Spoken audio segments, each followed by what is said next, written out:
मोहम्मद बिन इशफाक, आप बेटे मुझे बताएं कि हमने 5 मेन हेड्स पढ़े हुए हैं: assets, liabilities, owners equity, incomes and expenses. ऐसा ही है बेटे? Yes sir. Okay, now identify which accounting heads are used to calculate profit for the year. Owner equity, Owners equity,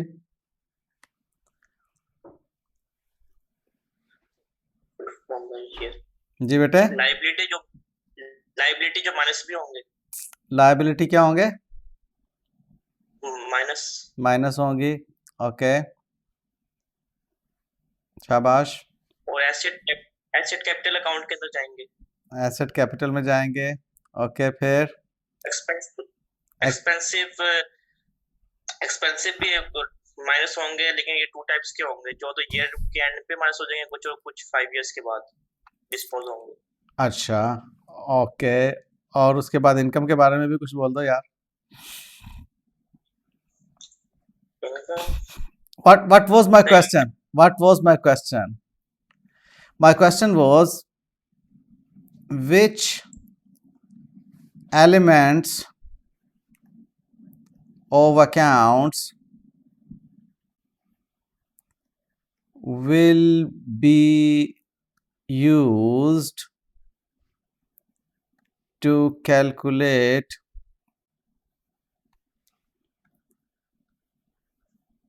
profit for the year? कौन से elements of accounts? Okay, मैं मजीद इसको कर देता हूँ easy. Profit for the year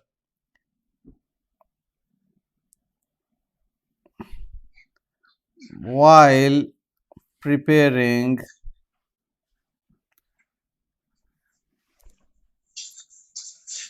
income statement. लो, और मैंने आसान कर दी बात कि इनकम स्टेटमेंट को बनाने के लिए इनकम माइनस एक्सपेंसेस।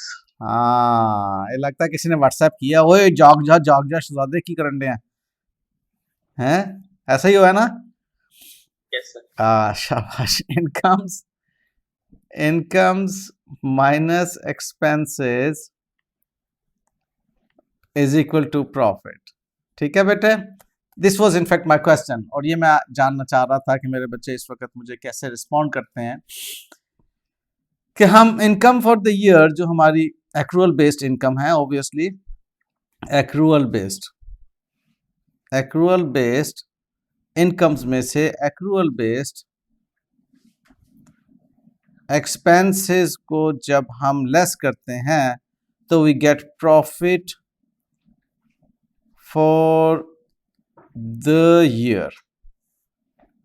ओके, अच्छा, राबेल पूछ रही हैं सर इनकम क्रेडिट से कैसे इंक्रीज हुआ? बेटे, इनकम की नेचर क्रेडिट है, जब उसको आप क्रेडिट करेंगे तो इनकम इंक्रीज करेगी। ठीक है, इनकम की नेचर ध्यान में रखे बेटे। इनकम जो है इसकी नेचर क्रेडिट की है, और जब इनकम में इंक्रीज होती है तो क्रेडिट होती है, जब इनकम में डिक्रीज होती है तो इनकम को डेबिट किया जाता है। और जो एक्सपेंस है, एक्सपेंस की नेचर डेबिट की है। एक्सपेंस में जब इंक्रीज होती है तो उसको डेबिट किया जाता है, जब डिक्रीज होती है तो उसको क्रेडिट किया जाता है। ये एक बेसिक कॉन्सेप्ट ध्यान में रख लीजिएगा बेटा। ओके जी, हमारे एक्सपेंसेस और इनकम्स की बातें जो चल रही हैं उसमें मैं एग्जांपल देने लगा हूँ। ये जी आप अकाउंटेंट हैं, okay, sitting in your office. Accountant of sample company reported a net profit for the year ended 31st December 2020.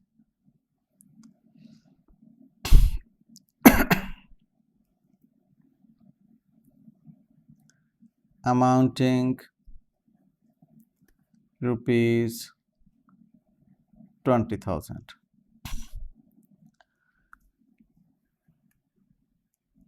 On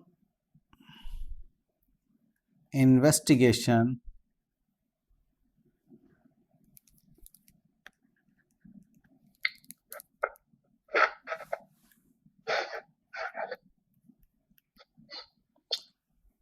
following errors were found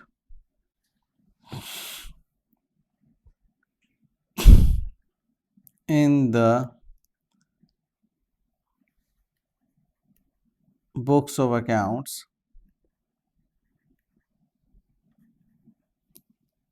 ठीक है,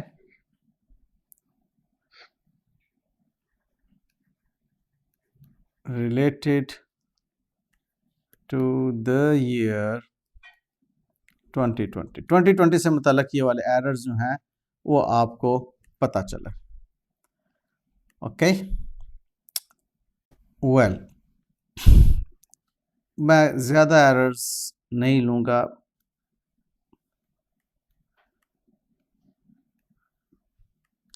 चार बातें सिर्फ मैं करता हूँ.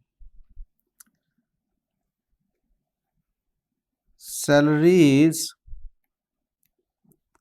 were wrongly debited with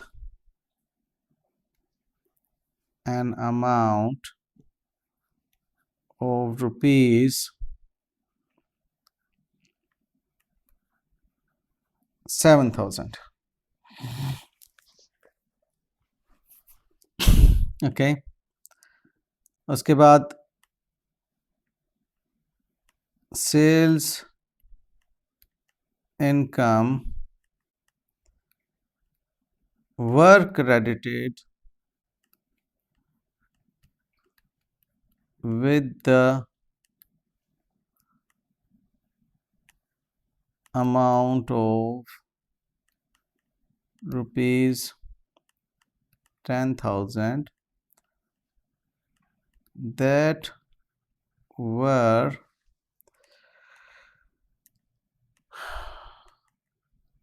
in fact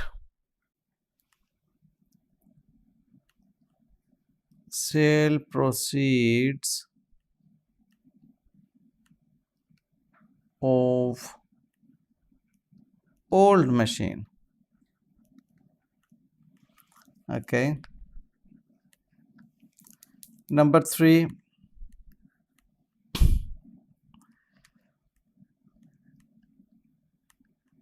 discount allowed of rupees 1,000 were not recorded. चलें जी, 3 ही सिर्फ बातें करते हैं. ओके, अब मुझे बताइएगा कि आपने प्रॉफिट फॉर द ईयर कितना रखा था. प्रॉफिट फॉर द ईयर आपके पास था. आप इस वक्त अटेम्प्ट करने जा रहे हैं to correct the profit for the year 31 दिसंबर 2020 के प्रॉफिट को करेक्ट करने जा रहे हैं. आप क्या लिखेंगे जी? रॉन्ग प्रॉफिट आपका है 20,000. एम आई राइट? ये रॉन्ग प्रॉफिट है आपका जो कि 20,000 है. प्रॉफिट की नेचर क्या होती है बेटे? क्रेडिट. ये बात ज़हन में रखिएगा. इनकम्स जो क्रेडिट होती हैं उनमें से एक्सपेंसेस जो डेबिट होते हैं को लेस करते हैं तो प्रॉफिट आता है। अगर इनकम्स 100,000 की हैं और एक्सपेंसेस 80,000 के हैं तो जो 20,000 है वो प्रॉफिट है, उसकी नेचर क्रेडिट की होगी। एनीवेज प्रॉफिट क्रेडिट नेचर का होता है। अब कह रहा है कि salaries were wrongly debited with N amount of ₹7,000। हमने सैलरीज को डेबिट कर दिया था, यानी कि सैलरीज को हमने इंक्रीज कर दिया था। देखो बेटे, जब सैलरीज को इंक्रीज कर दिया तो हमारे प्रॉफिट्स जो हैं अंडरस्टेट हो गए ना, अब उतना प्रॉफिट को बढ़ा देंगे। सैलरीज wrongly डेबिटेड, तो अब आप प्रॉफिट को बढ़ाने के लिए क्या करेंगे, क्रेडिट इंपैक्ट लेंगे विद द अमाउंट ऑफ 7,000। बात समझ नहीं आएगी तो मैं रिपीट जरूर करूंगा, लेकिन फिलहाल मुझे तीनों के इंपैक्ट शो करने दें, उसके बाद I will take your questions. Second point, sales income were credited with the amount of 10,000 that were in fact sale proceed of old machine। आपने ओल्ड मशीन सेल की थी, आपने गुड्स सेल नहीं की थी, आपने गलती से सेल्स में क्रेडिट कर दिया। तो सेल्स में क्रेडिट करने का मतलब है कि आपने सेल्स इनकम को इंक्रीज कर दिया, जिसकी वजह से आपके प्रॉफिट्स इंक्रीज हो गए। अब आप इसका इंपैक्ट लेंगे, सेल्स wrongly क्रेडिटेड। अब आपने अपने इनकम्स को रिड्यूस करना है, का मतलब है कि आप डेबिट करेंगे, 10,000 से आप इनकम को डेबिट करेंगे तो आपके प्रॉफिट्स रिड्यूस होंगे। कहता है discount allowed 1,000 were not recorded. अब 1,000 से जो डिस्काउंट अलाउड थे, जो एक्सपेंस थे, वो आपने रिकॉर्ड नहीं किए। रिकॉर्ड नहीं किए का मतलब है कि एक्सपेंस आपने कम लिखा। अब आप एक्सपेंस को फर्दर जब रिकॉर्ड करेंगे तो आपके प्रॉफिट्स जो होंगे वो रिड्यूस होंगे। देखिए ना, जब आपने एक्सपेंस को नहीं लिखा तो प्रॉफिट्स इंक्रीज हो गया ना, ओवरस्टेट हो गया। अगर एक्सपेंस लिखा होता तो आपका प्रॉफिट्स 20,000 से कम होता। इस वक्त आपका 20,000 का जो प्रॉफिट आपको नजर आ रहा है, ये उस एक्सपेंस के ना लिखने की वजह से नजर आ रहा है। अगर ये एक्सपेंस रिकॉर्ड किया होता तो ऑब्वियसली ये 20,000 प्रॉफिट ना होता, बल्कि 19,000 का प्रॉफिट होता। Got the point? तो आप डिस्काउंट अलाउड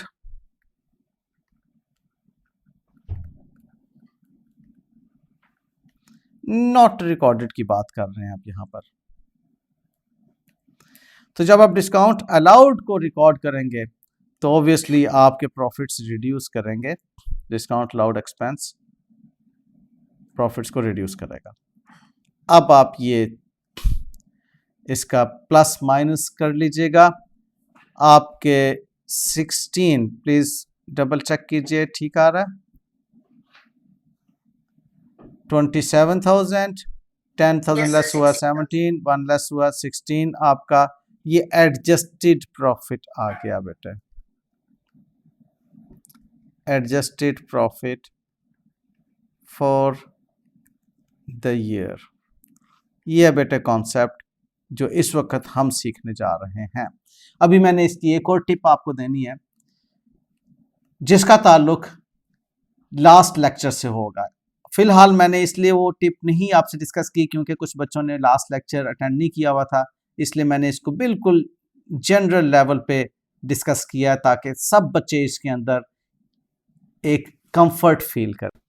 सर वो जो रॉन्ग प्रॉफिट है उस पे सर आपने 20,000 को सर क्रेडिट लिखा हुआ है ना? जी जी, वो क्रेडिट का नहीं समझ आ रहा कि प्रॉफिट सर क्रेडिट कैसे? देखो बेटे, प्रॉफिट होता क्या है? प्रॉफिट फॉर्मूला से जनरेट हो रहा है। फॉर्मूला क्या है? इनकम्स माइनस एक्सपेंसेस, जो शुरू में मैंने सवाल किया था। अब आपको पता है कि इनकम्स क्रेडिट नेचर की हैं, एक्सपेंसेस डेबिट नेचर के हैं। तो प्रॉफिट का मतलब है कि इनकम्स का बाकी मांदा हिस्सा पड़ा हुआ है। ऐसा है ना, आपको 100,000 की इनकम है, 80,000 का एक्सपेंस है, तो ऑब्वियसली 20,000 जो है वो उसका प्रॉफिट इनकम में से बाकी बचा हुआ है, और इनकम जो है क्रेडिट नेचर की है, that's why profit credit nature का होता है। What the point? तो सर ये मतलब फिर वेरी करेगा ना? बेटे प्रॉफिट तो क्रेडिट नेचर का ही रहेगा। हाँ, अगर एक्सपेंसेस ज्यादा हो जाएंगे तो वो लॉस होगा ना, फिर वो फिर डेबिट लिखा जाएगा यहाँ पर, फिर वो लॉस होगा। सर वो फिर इस हिसाब से लिखेंगे। जी हाँ, ठीक है, समझ गए। नीचे आपके इम्पैक्ट्स वही रहेंगे, और फिर आप उसको देखोगे कि अब हमारा एडजस्टेड प्रॉफिट निकल रहा है या एडजस्टेड लॉस आ रहा है। ऑलराइट, ये एक आपको मैंने जनरल कॉन्सेप्ट दे दिया। अब मैं बात को आगे बढ़ाने लगा हूँ। अब सब बच्चे अटेंटिव रहें। जो लास्ट लेक्चर है उससे मुतल्लिक भी कुछ बातें हल्की हल्की सी मैं डिस्कस करूँगा, आप को इंशाल्लाह ताला समझ आ जाएंगी बातें। Very well. हमारे पास एक ही एग्जांपल है, कहता है book keeper in error recorded the purchase cost of a new item of equipment as 36,000 when it should have been 360,000. Purchases उसने की, परचेजेस एक्सपेंस को उसने न्यू आइटम ऑफ इक्विपमेंट, अच्छा इक्विपमेंट उसने परचेज की 36,000 की, when it should have been 360,000. A draft profit of 2.56 million for the period was calculated before the discovery of the error. This include depreciation. अच्छा बेटे, ये वाली बात आप फिलहाल डिस्कार्ड कर दें, क्योंकि अभी हमने डेप्रिसिएशन पढ़ा नहीं हुआ। तो मैं अभी आप लोगों को कंफ्यूज नहीं करना चाह रहा डेप्रिसिएशन के टॉपिक की बातें करके। ऐसा ही है ना? डेप्रिसिएशन तो नहीं पढ़ा हुआ ना आपने? क्यों भाई एहसन, खदीजा? नो सर, नहीं पढ़ा हुआ। हाँ जी, तो इसलिए मैं डेप्रिसिएशन की कोई भी बात करके आपको कंफ्यूज नहीं करना चाह रहा, इसलिए आप समझें कि ये क्वेश्चन का हिस्सा नहीं है। अगला भी उसने जो है वो डेप्रिसिएशन से मुतल्लक बात की हुई है। हम ये वाली बात करते हैं जिसमें डेप्रिसिएशन नहीं है। BA एंटरप्राइजेस, जी हाँ, ये एक कॉम्प्रिहेंसिव क्वेश्चन है। This is the question. हम सबको ठीक से दिख रहा है ये question?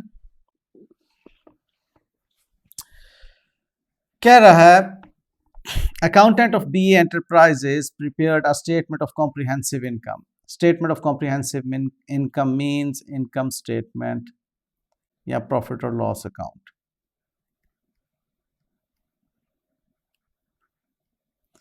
For the year ended December 31, 2013, हमारा रिपोर्टिंग पीरियड है, which showed gross profit of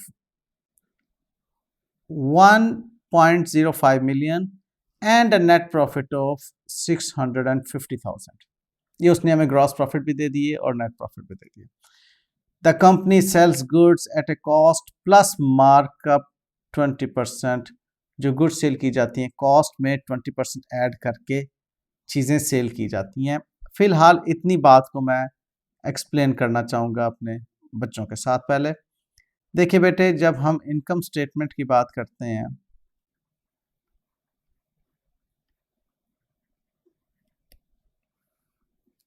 ये हमारी है फॉर द ईयर एंडेड 31 दिसंबर 2013, जो डेट इसने क्वेश्चन में दी हुई है हमें। हम सेल्स में से कॉस्ट ऑफ गुड्स सोल्ड को लेस करते हैं, हमारे पास रिजल्ट निकलता है ग्रॉस प्रॉफिट का। वो कह रहा है कि आप 20% मार्कअप, 20% मार्कअप का मतलब क्या है कि हमने कॉस्ट ऑफ गुड्स सोल्ड को 100% करार दिया और उसमें हमने 20% ग्रॉस प्रॉफिट ऐड करके सेल्स की अमाउंट को बनाया।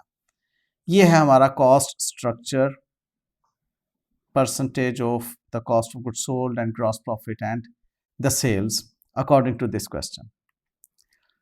उसके बाद मैं अगली एक और छोटी सी बात करूंगा जो कि अब अंडरस्टूड है, आप लोगों को जितनी अकाउंटिंग पढ़ाई जा चुकी है उतनी अकाउंटिंग को समझने के बाद, सीखने के बाद अब ये बात अंडरस्टूड है कि सेल्स में cash sales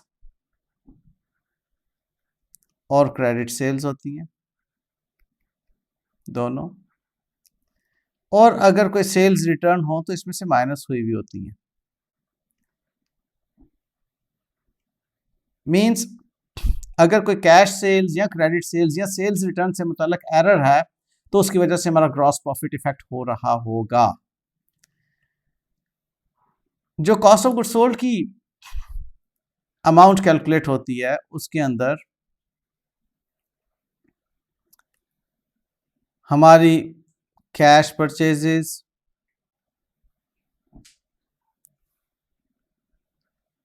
credit purchases means total purchases, plus minus opening and closing inventory, ठीक है, ये हमारा इम्पैक्ट इसमें होता है।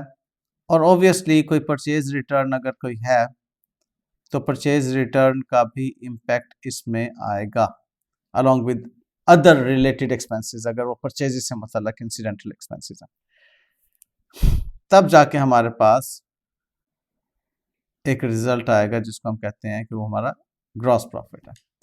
उसके बाद आपने लेस करने हैं इसमें से एडमिन एक्सपेंसेस,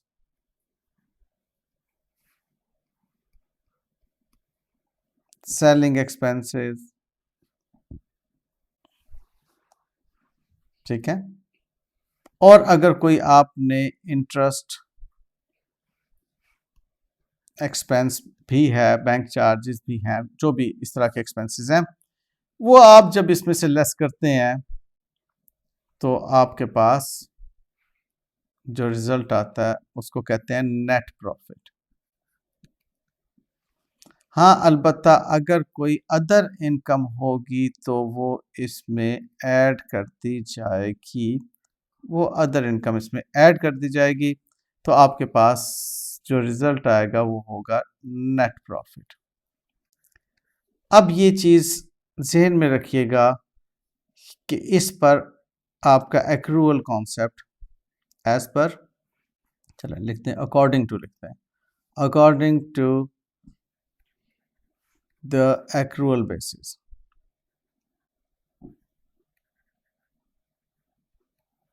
इसको मेजर किया जा रहा होता है। तो यूं हमारे ये सारे एक्सपेंसेस इस ग्रॉस प्रॉफिट में एडजस्ट होते हैं तो हम नेट प्रॉफिट तक का सफ़र तय करते हैं। ये बात सबसे पहले जहन में रख लीजिए, जिसको मोटा मोटा मैंने आपके साथ जिक्र किया कि आप इनकम्स माइनस एक्सपेंस जब करते हैं तो आपके पास प्रॉफिट की अमाउंट कैलकुलेट होती है। अब चूंकि वो थोड़ा प्रिसाइजली ग्रॉस प्रॉफिट को अलग से डिस्कस कर रहा है और नेट प्रॉफिट को अलग से डिस्कस कर रहा है, इसलिए हमें मालूम होना चाहिए कि ग्रॉस प्रॉफिट की कैलकुलेशन के लिए सेल्स में से कॉस्ट ऑफ गुड्स सोल्ड का एक्सपेंस लेस होता है तो ग्रॉस प्रॉफिट आता है। उस ग्रॉस प्रॉफिट के बाद अदर इनकम ऐड हो और ऑपरेटिंग एक्सपेंसेस लेस हो, फाइनेंशियल एक्सपेंसेस लेस हो, तो नेट प्रॉफिट की अमाउंट कैलकुलेट होती है। सबसे पहले तो ये बात जहन नशीं कर लीजिए। उसके बाद इस तरह के क्वेश्चन को सॉल्व कैसे करना है। Following errors or omissions were found on a detailed review of financial statement. Items not included in statement of comprehensive income. जो items हमारी statement of comprehensive income में नहीं शामिल हो सकी।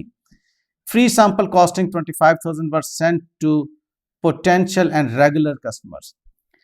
अब मैं आप लोगों को यहाँ पर अकाउंटिंग एंट्री के जरिए से आगे लेके जाना चाहूँगा सॉलिडली, ताकि कॉन्सेप्ट्स आपको लगे कि जी क्लियर हैं आपके डेबिट एंड क्रेडिट के, बुक कीपिंग के। ओके,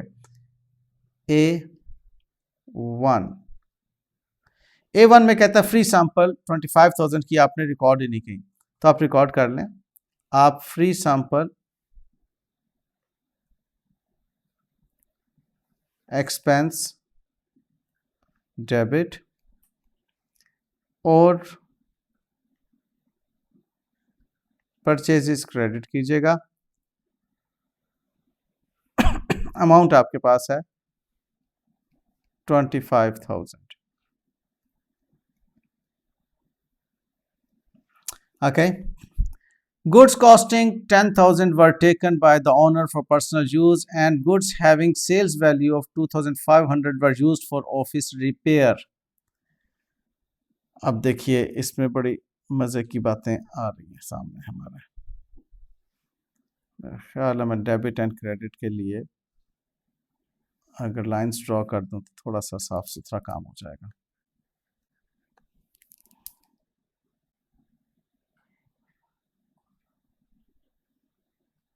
ओके अब वो कह रहा है नंबर सेकंड पॉइंट में कि हमारे पास 10,000 की गुड्स जो थी वो ओनर ने ड्राइंग्स के तौर पर ली जो कि रिकॉर्ड नहीं हुई।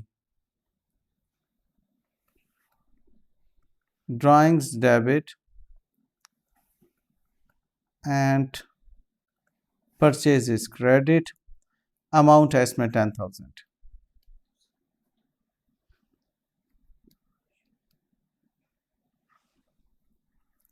उसके बाद वो 2 में ही एक और बात कर रहा है, 2 में ही एक और बात कर रहा है कि सेल्स वैल्यू जिनकी 2,500 थी वो ऑफिस रिपेयर के लिए इस्तेमाल हुई goods.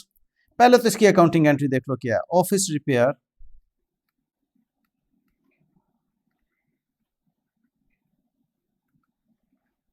Debit and purchases credit,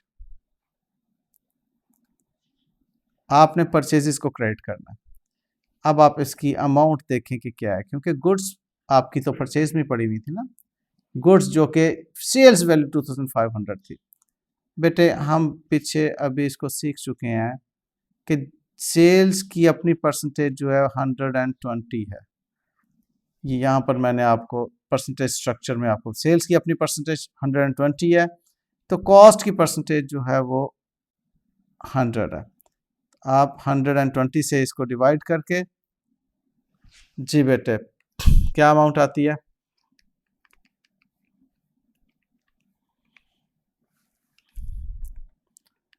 $25 divided by 2.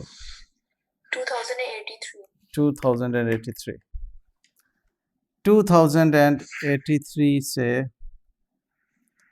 आपने इसको इम्पैक्ट दिया।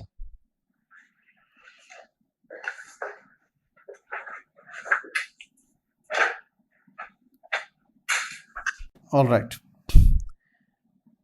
ये पॉइंट मार्कअप और मार्जिन वाला आप लोगों के साथ डिस्कस हुआ है पहले भी। उसने यहाँ पर आपको कहा था कि कॉस्ट प्लस 20% पे चीज़ें जो हैं वो सेल होती हैं।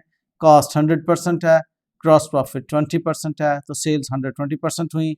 उसने यहाँ पर आपको कहा कि goods having value of 2,500 were sold for were used for office repair, तो लिहाजा ऑफिस रिपेयर एक्सपेंस में हमने उसको डेबिट करना है जो कि ऑपरेटिंग एक्सपेंस है, और परचेजेस जो कि गुड्स आपकी यूज हो रही हैं उसको आपने क्रेडिट करना है।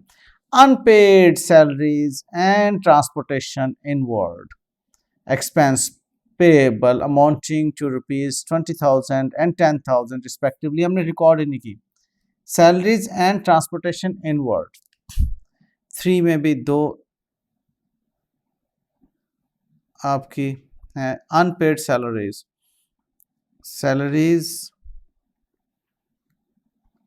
एक्सपेंस डेबिट एंड एक्रूड या सैलरीज ओइंग, एक्रूड एक्सपेंसेस आपके जो लायबिलिटी हैं वो क्रेडिट करती है, और अमाउंट है इसकी 20,000 से।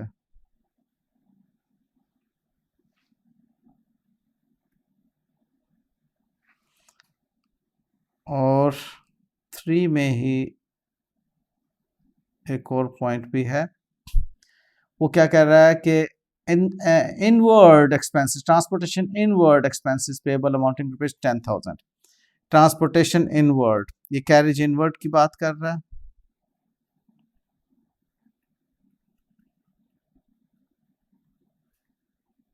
ये आपने पे नहीं किया, एक्रूड एक्सपेंस है, लायबिलिटी है, पेएबल है, अमाउंट है इसकी 10,000। देख लो, सिंपल डेबिट एंड क्रेडिट चल रहा है इसमें, चैप्टर में कुछ भी नहीं है सिवाय इसके कि आपके डेबिट एंड क्रेडिट के कॉन्सेप्ट को लेकर चल रहा है। ले जी, यहां तक तो ए था जो कि उसने डिस्कस किया हमारे साथ। अब वो बी की बात करेगा कि बी में क्या हुआ। Old furniture item was sold for 3,000 and entered in the sales day book. The book value of these items was 2,000. अच्छा, अब इसको आसान समझ लो। आपने एक फर्नीचर की आइटम जो कि 2,000 की थी, उसको आपने सेल किया फॉर 3,000। ओल्ड फर्नीचर बेचते हो ना, पुराना फर्नीचर पड़ा हुआ था, उसको आपने बेचा, तो आपने 1,000 का उस पे प्रॉफिट ऑन डिस्पोजल, आपने डिस्पोज ऑफ किया ना, डिस्पोजल बेचा, profit on disposal of furniture जो है आपको 1,000 रुपीज का हुआ। मुझे बताओ कि क्या इसमें कोई मुश्किल बात है जो समझ ना आ रही हो आपको? अगर समझ नहीं आ रही तो मुझसे पूछेंगे। फिलहाल सिर्फ मैंने जो एरो किया है इस चीज को आप बताएं कि furniture that was costing 2,000 and sold for 3,000 is leaving a profit of 1,000 upon disposal। इस पॉइंट की अगर समझ नहीं आई तो मुझे बताएं, मैं आपको रिपीट किए देता हूं। इफ इट्स ओके तो आगे बढ़ते हैं। अब बेटे, इसकी ओरिजिनल अकाउंटिंग एंट्री क्या थी कि आपने जो फर्नीचर सेल किया है वो कैश आपको मिला है 3,000, कैश को डेबिट करते और आप फर्नीचर को 2,000 से क्रेडिट करते और 1,000 से अपना प्रॉफिट क्रेडिट करते। ओके, अब देखिए, जो हमने कल सीखा वो अब जो बच्चे मेरे कल नहीं आए थे क्लास में, वो उनके लिए एक गोल्डन अपॉर्चुनिटी है टू लर्न द कॉन्सेप्ट। आपने रॉन्ग जो किया उसको करेक्ट के साथ कंपेयर करना होता है और तब जाके रेक्टिफिकेशन करना होती है। ये हमने कल सीखा था बेटा। जो रॉन्ग है ये आपका बुक्स में रिकॉर्ड होता है और रेक्टिफिकेशन जो है ये भी बुक्स में रिकॉर्ड होता है। बुक्स ऑफ ओरिजिनल एंट्री मैंने लिखा था वहां पर। ओके, और करेक्ट जो होता है ये आपको एडवाइस मिलती है कहीं से कि भाई ये क्या तुमने कर दिया, ये आपको आपका सीनियर बताता है। मैंने सीनियर अकाउंटेंट जो है वो आपको बता रहा है कि भाई आप गलत कर रहे हो, करेक्ट ये है। अब सीनियर अकाउंटेंट क्या कह रहा है पहले वो देख लेते हैं। सीनियर अकाउंटेंट कह रहा है कैश को डेबिट करो और जो आपने फर्नीचर एसेट बेचा है, अब वो फर्नीचर एसेट चूंकि आपका बिक गया, furniture is no more with you, उसको क्रेडिट करो और profit on sale of furniture को क्रेडिट करो। आपको कैश मिला 3,000, 2,000 का फर्नीचर था और 1,000 प्रॉफिट हुआ। ये एंट्री है जो कि सीनियर अकाउंटेंट आपको बता रहा है। आपने क्या अकाउंटिंग एंट्री की, आपसे गलती हो गई, आप अभी जूनियर अकाउंटेंट हैं। आपने कैश को तो डेबिट किया 3,000 से, लेकिन आपने सारा का सारा जो है अपनी सेल्स इनकम में क्रेडिट कर दिया 3,000 से। ये गलती आपसे हुई, देख लो ये लिखा हुआ है। बी पढ़ते हैं। Old furniture item were sold for 3,000 and entered in the sales day book, और सेल्स में उसको रिकॉर्ड कर लिया। The book value of these item was 2,000, उनकी अपनी कीमत जो थी 2,000 की थी। 2000 का फर्नीचर उठाकर आपने 3000 में सेल किया, ऑब्वियसली 1000 का प्रॉफिट बनता है। अब ये अकाउंटिंग इस तरह से, इसकी रेक्टिफिकेशन क्या है, मैंने ये समझाया था, जो तो आपने ठीक डेबिट कर दिया उसको टच भी नहीं करना आपने, रेक्टिफिकेशन ऑफ एरर की अकाउंटिंग एंट्री में, क्योंकि आपने बुक्स में रिकॉर्ड किया हुआ है और ये भी बुक्स में ही रिकॉर्ड करने जा रहे हैं, तो बुक्स ऑफ ओरिजिनल एंट्री में तो ऑलरेडी कैश या अकाउंट्स रिसीवेबल डेबिट हो चुका हुआ है। अब जो आपने गलत क्रेडिट किया उसको करेंगे डेबिट, क्योंकि अब उससे जान छुड़ानी है ना आपने, ये गलत क्रेडिट हो गया हुआ है आपसे सेल्स। अब सेल्स को करेंगे आप डेबिट विद 3000, और जिसको क्रेडिट करना चाहिए था उसको क्रेडिट करें, जो कि आपकी बुक्स में क्रेडिट नहीं नजर आ रहा अभी तक। आप फर्नीचर को और प्रॉफिट को अपनी बुक्स में क्रेडिट के तौर पर रिकॉर्ड करेंगे। Amount is 2000 and 1000। ये है इसकी रेक्टिफिकेशन ऑफ एरर। ये हमने लास्ट लेक्चर में सीखा था कि रॉन्ग अकाउंटिंग एंट्री क्या है, करेक्ट क्या है, और आपने अब बुक्स में रेक्टिफाई कैसे करना। रेक्टिफाई का मतलब है गलती को दुरुस्त करना। Okay, very well. तो बी में हमने रेक्टिफाइंग एंट्री पास करनी है। यहां पर सेल्स जो गलत डेबिट हो गई, सॉरी गलत क्रेडिट हो गई, उनको अब आप डेबिट कर रहे हैं 3000 से,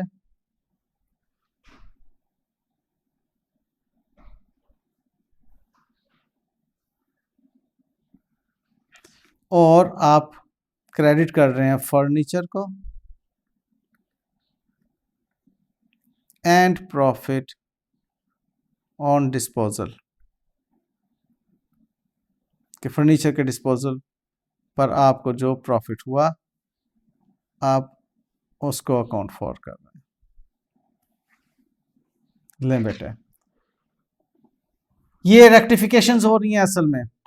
ये जो ए था ये बिल्कुल भी हमने रिकॉर्ड नहीं किया हुआ था, रिकॉर्ड कर दिया, रेक्टिफाई हो गया, और जो गलत रिकॉर्ड किया हुआ था उसको आपने अब दुरुस्त कर दिया, रेक्टिफाई हो गया। अब सी देखते हैं क्या कहता है। कहता है गुड्स सेंट ऑन सेल्स और रिटर्न बेसिस। अब ये कॉन्सेप्ट भी ज़हन में रखिएगा, बड़ा दिलचस्प कॉन्सेप्ट है।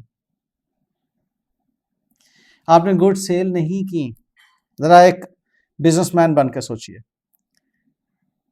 आपके पास एक शख्स आता है, कहता है कि जी आप मुझे चीज़ें दे दें, मैं अपनी मैनेजमेंट को जाके दिखाता हूँ इसकी परफॉर्मेंस, अगर मैनेजमेंट को पसंद आ गई तो हम ये सेल्स के तौर पर आपकी चीज़ें रख लेंगे कि आप इसको सेल्स रिकॉर्ड कर लीजिएगा। अगर चीज़ें पसंद नहीं हम वापस कर देंगे। अब फर्ज कर लें कि आप टेबल लैंप्स में डील कर रहे हैं, आपने उसको 5 तरह के टेबल लैंप्स दे दिए। वो टेबल लैंप्स खरीदना चाह रहा था अपने ऑफिस में रखने के लिए, उसने कहा कि मैं मैनेजमेंट से पूछूंगा। अब वो 5 टेबल लैंप्स दे दिए, लेकिन उसने कंफर्म नहीं किया अभी तक कि वो टेबल लैंप खरीद चुका है आपसे, वो सिर्फ अमानतन लेकर जा रहा है वो टेबल लैंप्स आपसे। अब जब अमानतन वो टेबल लैंप्स आपसे लेके जा रहा है तो आपकी सेल्स नहीं है। अगर आप उसको सेल्स रिकॉर्ड कर रहे हैं तो गलत सेल्स रिकॉर्ड कर रहे हैं। वो देखिए आपने क्या अकाउंटिंग करनी है। गुड्स सेंट ऑन सेल्स और return basis and having a sales value of 18,000 were still held in the inventory by the consignee। जिसको आपने भेजी हैं चीजें उसको consignee कहते हैं, ठीक है। At the time of dispatch these were recorded as sales। आपने उनको सेल्स रिकॉर्ड कर दिया, गलत रिकॉर्ड कर दिया, ठीक है। अब देखें जरा आपने क्या रिकॉर्ड किया और होना क्या चाहिए था। सबसे पहले तो ये देखिए कि आपकी जो सेल्स रिकॉर्ड हुई हैं 18,000 से, यहाँ पर उसकी वर्किंग मैं करने जा रहा हूँ, वो 18,000 सेलिंग प्राइस पर हैं और सेलिंग प्राइस है 120%। तो इसकी कॉस्ट क्या होगी, जी, मेरे किसी बच्चे ने कैलकुलेट किया।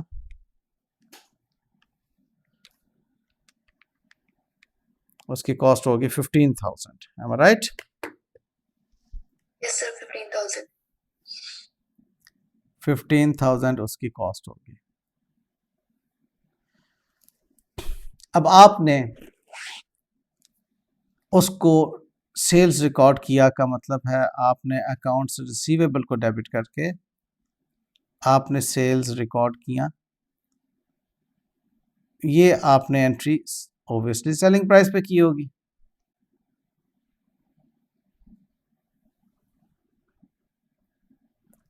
ठीक है, और ये चीजें आपकी इन्वेंट्री से भी तो आउट हो गई। आपने कॉस्ट ऑफ गुड्स सोल्ड को भी डेबिट किया होगा,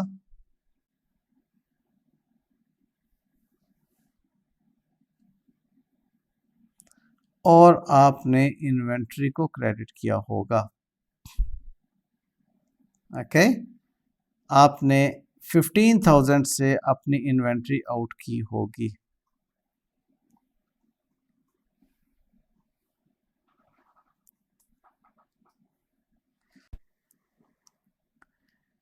ये वाला आपने इम्पैक्ट लिया होगा। पहले तो मुझे बताएं कि आपको ये 15,000 वाला कॉन्सेप्ट क्लियर हुआ? एनीवन इन द क्लास जिसको ये समझ नहीं आया 15,000 की फिगर कैसे कैलकुलेट हो गया? क्लियर सबको? ये मार्कअप मार्जिन की कैलकुलेशन है जो कि आपके साथ डिस्कस हुई भी है।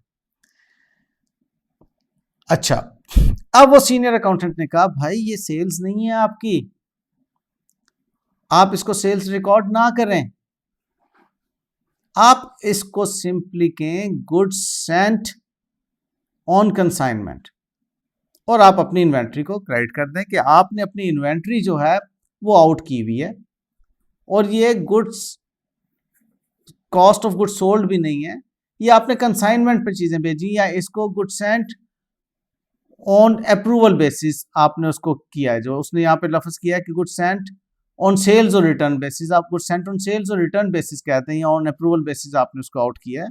आपको वो कहता है कि सिर्फ एक अकाउंटिंग एंट्री पास करनी चाहिए थी, यहाँ पर आपने 2 अकाउंटिंग एंट्रीज पास की हुई हैं। सेल्स आपकी नहीं है, आप कहें कि गुड्स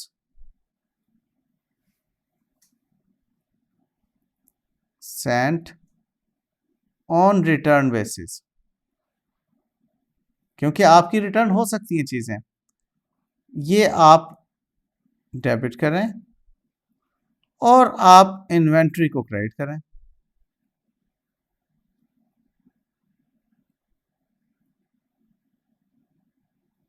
जो उसकी कॉस्ट बनती है उससे, ठीक है, ताकि आपकी वो जो इन्वेंट्री उतनी रिड्यूस हो जाए और good Saint on approval basis जो है वो डेबिट आ जाएगा आपका उसके अंदर। और अब आप जो रेक्टिफाई करेंगे वो क्या होगी, आपने जो ये एंट्री सेल्स की रिकॉर्ड की उसको आप करेंगे डेबिट, रिवर्स ऑल टुगेदर, और अकाउंट्स रिसीवेबल को आप क्रेडिट करेंगे with 18,000।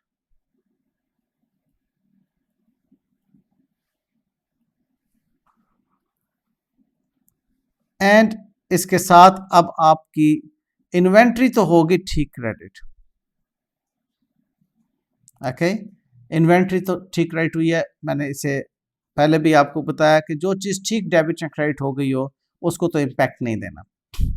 Cost of goods sold में डायरेक्टली डेबिट नहीं जाएगा, बल्कि goods sent on return basis में इसका इम्पैक्ट जाएगा। सर एक क्वेश्चन था। जी बेटे।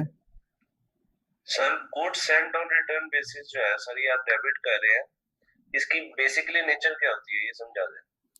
बेटे जो good Saint on return basis है, अगेन ये अमानतन जा रही हैं चीज़ें, ठीक है, ये आपकी इन्वेंट्री किसी दूसरे के पास पड़ी हुई है, आपको अपनी इन्वेंट्री रिड्यूस करना है और अल्टीमेटली आप इसको अपने पास अमानत के तौर पर शो कर रहे हैं। ठीक है, ये आपने इसको अल्टीमेटली इम्पैक्ट ये देना होता है कि जी आपकी गुड्स जो है अमानत के तौर पर किसी दूसरे के पास पड़ी हुई हैं।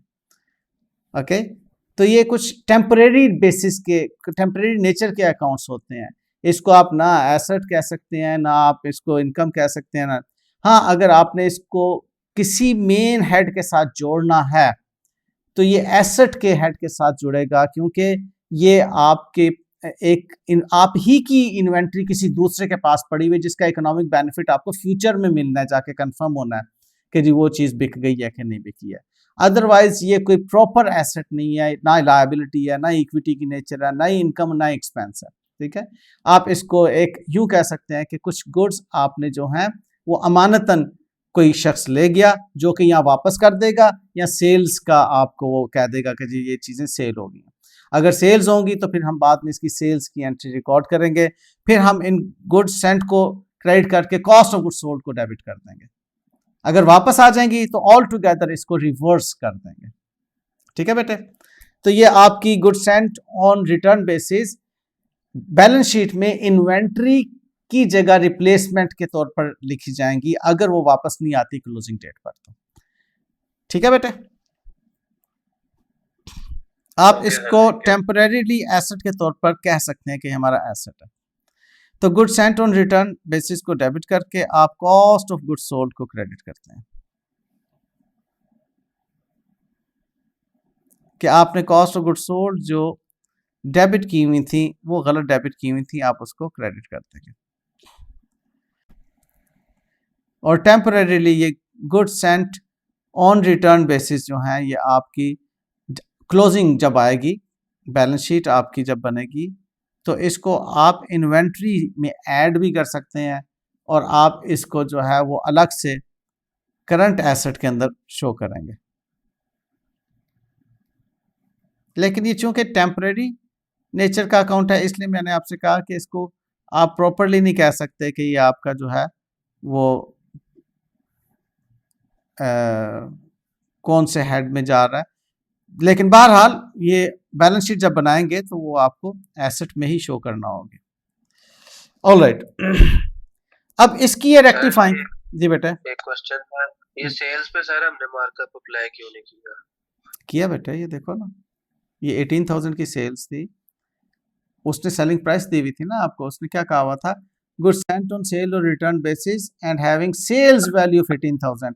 तो आपने सर जो एंट्रीज की हैं उन पे बेटे कौन सी एंट्री? तो 18 में शामिल है ना मार्कअप, 18 में मार्कअप शामिल है, सेलिंग प्राइस पे है। ये तो मैं कह रहा हूँ, इसको जरा क्वेश्चन में देखिएगा, सेल्स वैल्यू 18,000 की, इसमें मार्कअप शामिल है। तो सेल्स जो आपने रिवर्स करनी है, आपने सेलिंग प्राइस पे उसको रिकॉर्ड किया हुआ था ना, सेलिंग प्राइस पर ही आपने रिवर्स कर दिया। ठीक है, गुड। तो आप यहां पर जो है वो रेक्टिफिकेशन ऑफ एरर कर रहे हैं, आप सेल्स को डेबिट करेंगे 18,000 से और अकाउंट्स रिसीवेबल को क्रेडिट करेंगे 18,000 से, रिवर्सल हो गई कि जो आपने गलत एंट्री की थी, और आपने जो कॉस्ट ऑफ गुड्स सोल्ड में जो इम्पैक्ट लिया था वो आप रिवर्स करेंगे, गुड्स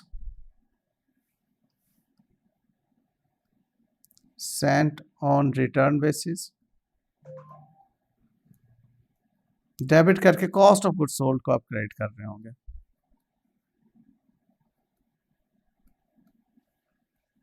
क्योंकि जहां तक इन्वेंट्री से आउट होने का ताल्लुक है, इन्वेंट्री से तो आउट हो चुकी, और ये जो है वो कॉस्ट पे हो रहा होगा। अब अगर क्लोजिंग डेट तक वो चीज़ें वापस नहीं आती तो आपकी जो है से गुड्स ऑन रिटर्न जो है वो बैलेंस शीट में करंट एसेट के तौर पर शो होंगी, और ये अमानतन चीज़ें उसके पास पड़ी हुई हैं। डी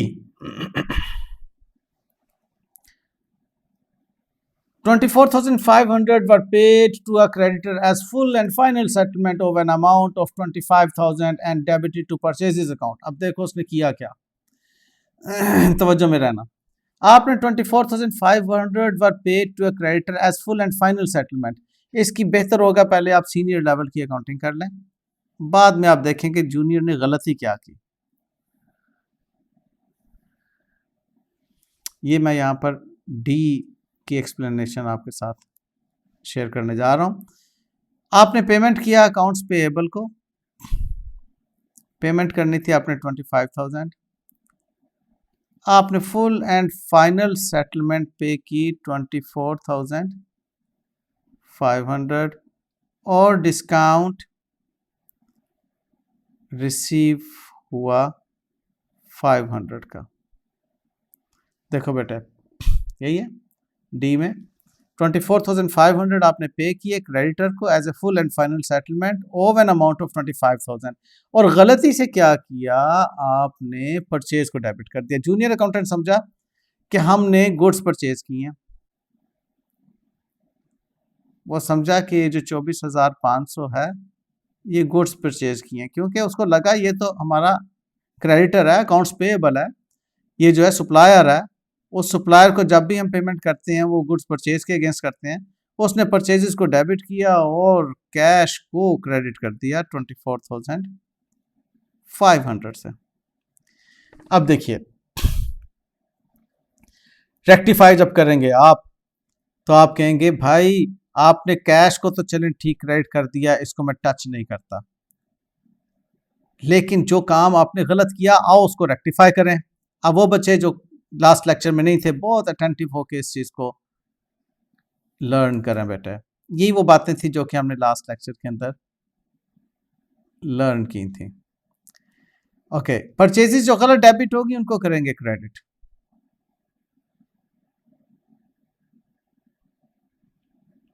$24,500 से जो अमाउंट गलत डेबिट होगी उसको करेंगे क्रेडिट।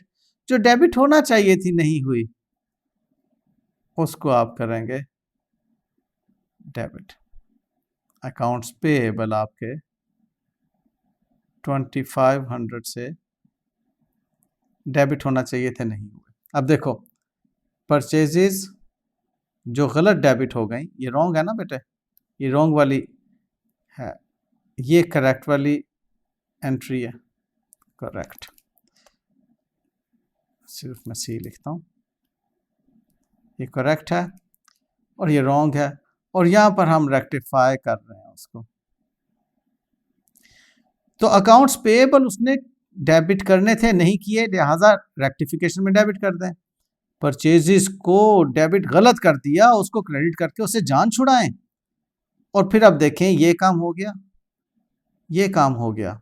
कैश को हमने टच नहीं करना था, डिस्काउंट रिसीव्ड का रह गया क्रेडिट। करेक्ट में डिस्काउंट रिसीव्ड क्रेडिट नजर आ रहा है, रॉन्ग में कुछ भी नहीं है, लिहाजा इसको आप डिस्काउंट रिसीव्ड को क्रेडिट में लिखें। Discount received 500। तो आप देखिए आपकी डेबिट एंड क्रेडिट इक्वल हो जाते हैं। यही रेक्टिफाइंग एंट्री आपने यहाँ पर रिकॉर्ड करनी बेटे। आपका अकाउंट्स पेएबल डेबिट रिक्वायर्ड है, amount is 25,000। Purchases credit required है, amount is 24,500 and discount received का क्रेडिट रिक्वायर्ड है।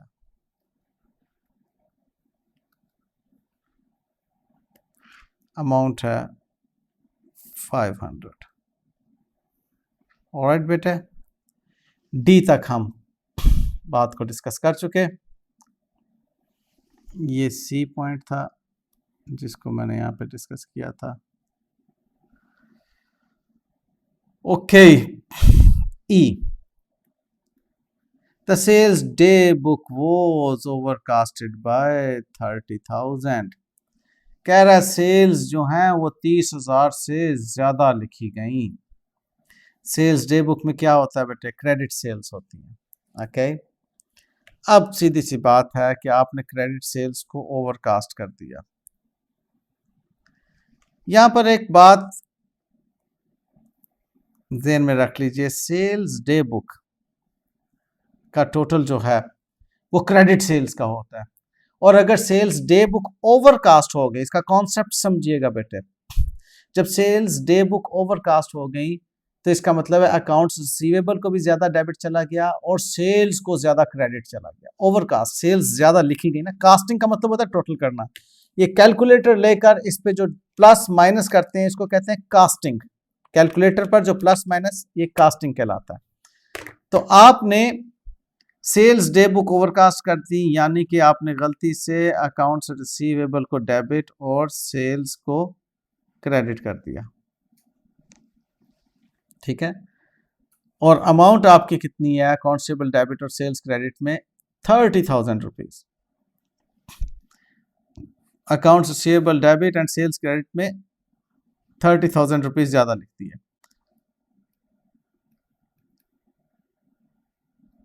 जबकि क्या करना था? कुछ भी नहीं करना था यार, आपको सेल्स डे बुक ठीक कास्टिंग करनी थी। ओके, अब जो किया उसको वो कह रहा है रिवर्स करो भाई।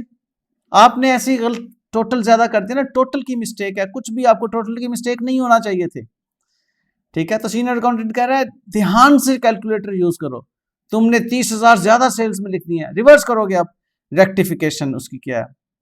आप सेल्स को डेबिट करेंगे और अकाउंट्स रिसीवेबल को क्रेडिट करेंगे 30,000 से, ठीक बात। ये रेक्टिफिकेशन ऑफ एरर अब यहां पर आप रिकॉर्ड कर रहे हैं। Sales debit and accounts receivable credit 30,000।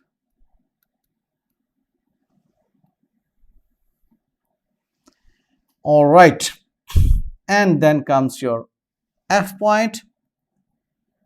Amount of 67,000 was carried forward in the purchase day book as 6,700. अब ये बात मैंने आपको बताई थी लास्ट लेक्चर में सस्पेंस अकाउंट के रेफरेंस में, ये सस्पेंस अकाउंट की बात आ गई। Amount of 67,000 was carried forward in the purchase day book as 6,700. ये परचेज डे बुक में है। खैर 67,000 माइनस 6,700 कितना इम्पैक्ट आता है जी?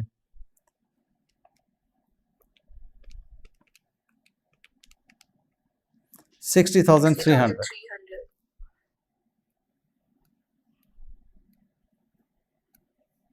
अच्छा, मैं इसको सस्पेंस अकाउंट में नहीं लेकर जा रहा, मैं इसको जिस तरह से डिस्कस ऊपर वाली सेल्स डे बुक को किया उसी तर्ज पे मैं परचेज डे बुक को डिस्कस करूंगा। अभी हमारी मजीद इसके ऊपर परचेज डे बुक और सेल्स डे बुक पे लर्निंग होगी, मैं इसके करेक्ट कॉन्सेप्ट्स भी आपको बताऊंगा और जिस तरह से गलतुल आम लिया जाता है बुक्स के अंदर वो बात भी बताऊंगा। लेकिन आज के लेक्चर में नहीं, हो सकता है नेक्स्ट अगले दूसरे या तीसरे लेक्चर में मैं आपको डिफरेंस बताऊं परचेज डे बुक को किस तरीके से रेक्टिफिकेशन ऑफ एरर में अमूमन बुक्स कंसीडर करती हैं। ये फिलहाल आप जो मैंने डे बुक का कॉन्सेप्ट करेक्टली आप लोगों के साथ डिस्कस किया हुआ है उसको फॉलो करते हैं, इससे अब सस्पेंस नहीं आएगा इसके अंदर। कह रहा है कि परचेज डे बुक थी, आपको याद है पीछे 1-2 लेक्चर्स पहले मैंने आपको परचेज डे बुक के बारे में, परचेज लेजर के बारे में, परचेज लेजर कंट्रोल अकाउंट के बारे में मैंने बताया था कि क्या होता है। परचेज डे बुक में आपकी क्रेडिट परचेजेस रिकॉर्ड होती हैं। ओके, क्रेडिट परचेजेस रिकॉर्ड होती हैं और वो credit purchases obviously accounts payable को क्रेडिट होती हैं, परचेजेस को डेबिट होती हैं। अब आप देखिए वो क्या कह रहा है आपको, क्या वो ये रहा है कि आपने अमाउंट थी 67,000 जिसको आपने परचेज डे बुक में लिखा 6,000, परचेजेस को कम रिकॉर्ड कर लिया भाई। परचेजेस को कम रिकॉर्ड करने का मतलब ये है कि आपको परचेजेस अब फर्दर डेबिट करनी है। मैं रेक्टिफिकेशन में आ रहा हूँ, परचेजेस आपने फर्दर डेबिट करनी है और अकाउंट्स पेएबल क्रेडिट करना है 60,300 से। आपने कम कर लिया ना, कम करने की वजह से क्या हुआ कि आपके अकाउंट्स पेएबल कम रिकॉर्ड हुए और आपकी परचेजेस कम रिकॉर्ड हुई, तो एक किस्म की ओमिशन हो गई आपसे। ओमिशन का मतलब है कि यहां पर आपने कोई एंट्री पास ही नहीं की उसकी 60,300 से, और आपको सीनियर भी कह रहा है कि भाई क्या करते हो आप, ये वाली एंट्री पास करो 60,000 300 से। सीनियर ने उसको जब पकड़ा तो कह रहा है कि ये वाली एंट्री पास करो, परचेजेस को जो रिकॉर्ड नहीं किया 60,300 से उसको रिकॉर्ड करो। यहाँ पर वो सीनियर आपको कह रहा है, ठीक है। तो आप उसको रिकॉर्ड करेंगे जो आपकी अमाउंट रिकॉर्ड नहीं हुई। ये एक ओमिशन है आपकी,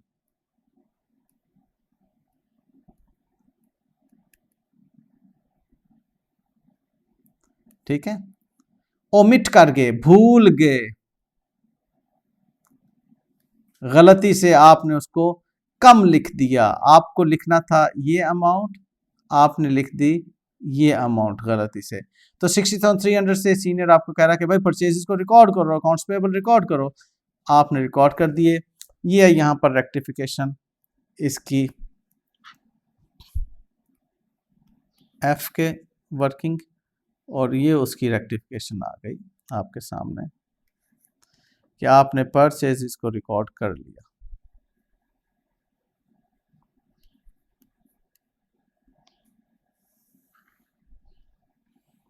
$60,300।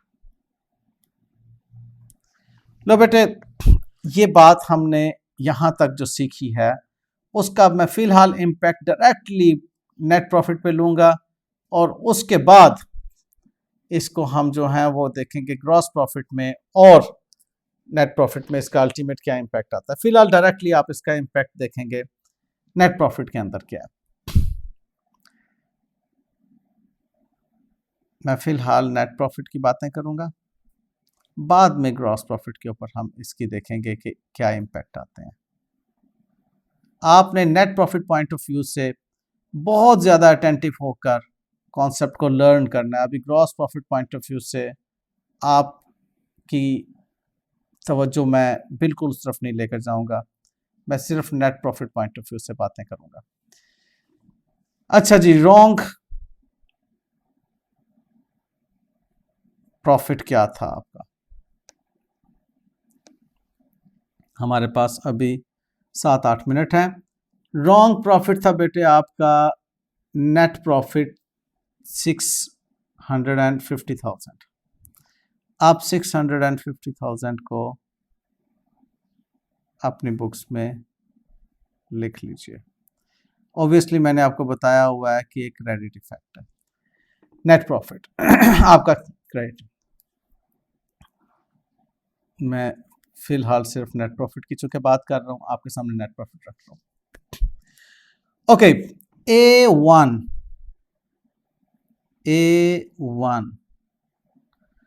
अब मुझे बताइए, फ्री सैंपल कोई एक बच्चा यस और नो के लिए मुझे चाहिए है, और बाकी बच्चे जो हैं, अब्दुल हादी आपका नाम इस वक्त सबसे ऊपर अपीयर हो रहा है, आप मेरा साथ देंगे। Abdul Hadi is representing the class, और जिस बच्चे को समझ नहीं आ रही होगी वो फौरन हमें रोकेगा, अदरवाइज अब्दुल हादी की स्पीड पर मैं चल रहा हूँगा। मैं दोबारा बोल रहा हूँ, जिस बच्चे को समझ नहीं आ रही होगी वो हैंड रेज कर देगा, चैट में लिखने के बजाय हैंड रेज कर देगा। मैं फिर उसको चैट में लूँ या उसको मैं उसकी माइक ओपन करवाऊँ। तो अब्दुल हादी बेटे, free sample is an expense account, yes और no? Yes sir. Yes. Purchases is an expense account, yes और no? Sir purchases expense account, जी हाँ, परचेज हमारा yes. यस। अब आप मुझे बताओ, अगर एक्सपेंस ही डेबिट हो रहा है हेड वाइज और एक्सपेंस ही क्रेडिट हो रहा है, क्या मेरे नेट प्रॉफिट पे कोई फर्क आएगा? नहीं सर, शाबाश, कैंसिल हो जाएगी। एक्सीलेंट एक्सीलेंट एक्सीलेंट, नील आएगा, ठीक है। उसके बाद अच्छा बेटे, जिसको समझ नहीं आ रही, मैं कह रहा हूं मैं बड़े तरीके से आपको लेकर चलूंगा इसमें। आप अगर 100% अब्दुल हादी बनकर इसको अटेंड करेंगे बात को, यस नो अपने दिल में कहते जाएं, अब्दुल हादी इस वक्त आपको रिप्रेजेंट कर रहा है। अगर मेरे सारी क्लास इस तरह से रिस्पॉन्ड करेगी अपने दिल के अंदर, तो आपको बहुत अच्छी समझ आएगी, अदरवाइज प्रॉब्लम आ जाएगी। इसलिए 100% attention are required now.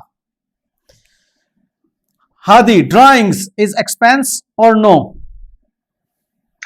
Sir drawings expense नहीं होती, क्योंकि ड्राइंग्स जो है वो प्रॉफिट डिस्ट्रीब्यूशन है, ओनर्स इक्विटी में से लेस होती हैं। जी जी सर हो गया। शाबाश। परचेजेस इज एक्सपेंस, यस और नो? एक्सपेंस है सर। शाबाश। एक्सपेंस यहाँ पर क्या हो रहा है? क्रेडिट। जी सर। तो A2 में आपकी परचेजेस क्रेडिट हो रही हैं, आप क्रेडिट का इम्पैक्ट यहाँ पर लेंगे 10,000 से, ठीक है। आप लिखेंगे यहाँ पर क्रेडिट 10,000 नेट प्रॉफिट में। हमने ये डिस्कस कर ली, ये कर लिया। A2 further, office repair expense, yes और नो? सर ऑफिस रिपेयर हमने करवाया expense. Expense, yes. Purchases expense, yes और नो? Yes sir. यस। इसका मतलब है कि ये दोबारा से जो रिपेयर वाला 2 है इसका भी cancel हो गया। नील इम्पैक्ट आ रहा है, इसका भी हमारा प्रॉफिट पे कोई इम्पैक्ट नहीं आ रहा है। एक्सीलेंट। और हादी बहुत अच्छा लफ्ज बोल रहे हैं आप, कैंसिल हो गया। ओके, उसके बाद salaries expense debit and Expense। Accrued liability credit. ये सैलरीज एक्सपेंस है, यस, और यस सर। एक्रूड एक्सपेंस एक लायबिलिटी है। तो इसमें सिर्फ Yes, ये sir. सैलरीज एक्सपेंस है, आप सिर्फ एक्सपेंस वाला इम्पैक्ट लें। A3 आपने सैलरीज रिकॉर्ड नहीं की थी, अब आप सैलरीज को डेबिट कर रहे हैं, लिहाजा सैलरीज डेबिट आप ले लें यहाँ पर 20,000 से, 20,000 से। ये भी हो गया। कैरेज इनवर्ड एक्सपेंस के तौर पे डेबिट और लायबिलिटी क्रेडिट, इसमें भी क्रेडिट। कैरेज इनवर्ड एक्सपेंस वाली चीज को सिर्फ आप यहाँ पर लेंगे क्योंकि प्रॉफिट को एक्सपेंस या इनकम इम्पैक्ट करती हैं। तो ये A3 कैरेज डेबिट हो रहा है, देयरफॉर आप डेबिट कर देंगे 10,000 से। वेरी गुड अब्दुल हादी, शाबाश बेटे। उसके बाद सेल्स, इसका ताल्लुक इनकम स्टेटमेंट से है, यस और नो? सर इनकम स्टेटमेंट में तो प्रॉफिट और लॉस, प्रॉफिट उसमें एक्सपेंसेस और उसमें बस ही गिनते हैं। नहीं, दोबारा इनकम ही हुई ना सर, ये इनकम है ना। शाबाश मेरा बेटा, इसका इनकम स्टेटमेंट से ताल्लुक है, देयरफॉर यहाँ पर इसे लिखें आप, ये बी पॉइंट है।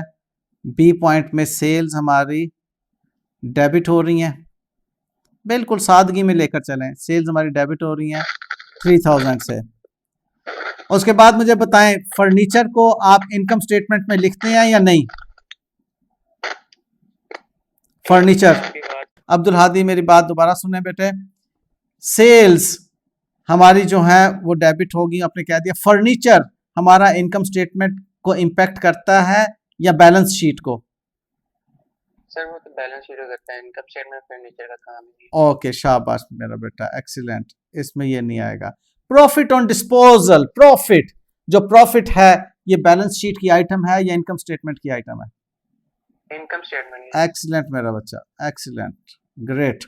तो इसी बी में प्रॉफिट जो है आपका वो इनकम स्टेटमेंट में क्या है, इसमें एंट्री में क्या हो रहा है? क्रेडिट हो रहा है, देयरफॉर आप क्रेडिट ही यहाँ पर लिखेंगे 1,000। ओके, सेल्स इनकम स्टेटमेंट की आइटम है, आप सी में इधर लिखेंगे सेल्स, और आपकी रेक्टिफिकेशन एंट्री में डेबिट हो रही है सेल्स, अमाउंट है 18,000 से। Accounts receivable balance sheet asset की आइटम है। गुड्स सेंट ऑन रिटर्न मैंने आपको बताया कि आप बैलेंस शीट एसेट के तौर पर इसको अमानतन लिखेंगे। और cost of goods sold income statement की आइटम है, आप कॉस्ट ऑफ गुड्स सोल्ड यहाँ पर लिख देंगे। कॉस्ट ऑफ गुड्स सोल्ड क्या हो रही है बेटे? क्रेडिट 15,000, उसके सामने जो अमाउंट है उसको आप लिख देंगे। उसके बाद आपका जो अकाउंट्स पेएबल है ये बैलेंस शीट की आइटम है। परचेजेस, परचेजेस आपकी इनकम स्टेटमेंट की आइटम है, क्रेडिट हो रही है। और डिस्काउंट रिसीव्ड भी आपकी इनकम स्टेटमेंट की आइटम है, क्रेडिट हो रही है। इनको आप यहाँ पे लिखेंगे डी। परचेजेस क्रेडिट 24,500, और डी में ही डिस्काउंट रिसीव्ड क्रेडिट है 500 से। एक्सीलेंट। उसके बाद आप आ जाएं ई में, सेल्स डेबिट है, इनकम स्टेटमेंट की आइटम है, अकाउंट्स पेबल इनकम स्टेटमेंट की आइटम नहीं है। आप ई में सेल्स डेबिट हो रही हैं, आप इसका इम्पैक्ट लेंगे इस एडजस्टमेंट के अंदर। अकाउंट्स पेबल का इम्पैक्ट नहीं लेंगे क्योंकि बैलेंस शीट की आइटम है। परचेजेस डेबिट हो रही हैं, आप परचेजेस को डेबिट करेंगे, अकाउंट्स पेबल का इसमें कोई इम्पैक्ट नहीं आएगा। आप परचेजेस का इम्पैक्ट जो यहाँ पर हो रहा है डेबिट, वही इम्पैक्ट यहाँ पे लेंगे। 60,000 एंड 300। लो मेरा बच्चा, अब जल्दी से कोई बच्चा जो है इसके टोटल कर ले, क्रेडिट और क्रेडिट को ऐड करता जाए, डेबिट माइनस करता चला जाए। ये आपका नेट प्रॉफिट में इम्पैक्ट आ रहा है बेटा, नेट प्रॉफिट पे आपका टोटल ये इम्पैक्ट आ रहा है। क्लास का टाइम ख़त्म हुआ। अभी मैं ये क्वेश्चन जो है ग्रॉस प्रॉफिट के पॉइंट ऑफ व्यू से कल I will discuss it again, लेकिन कल तक मैं ये एक्सपेक्ट कर रहा हूँ कि आप लोग ग्रॉस प्रॉफिट का इम्पैक्ट कैलकुलेट कर चुके होंगे, और जो मेरे बच्चों को समझ नहीं आ रही होगी उसको मैं डिस्कस करूँगा कल इंशाल्लाह ताला। ये क्वेश्चन बहुत इंपॉर्टेंट क्वेश्चन है बेटे, इस क्वेश्चन पे ख़ास तवज्जो कीजिएगा। Alright, so see you tomorrow इंशाल्लाह। Thank you very much, god bless you all. अल्लाह हाफिज़।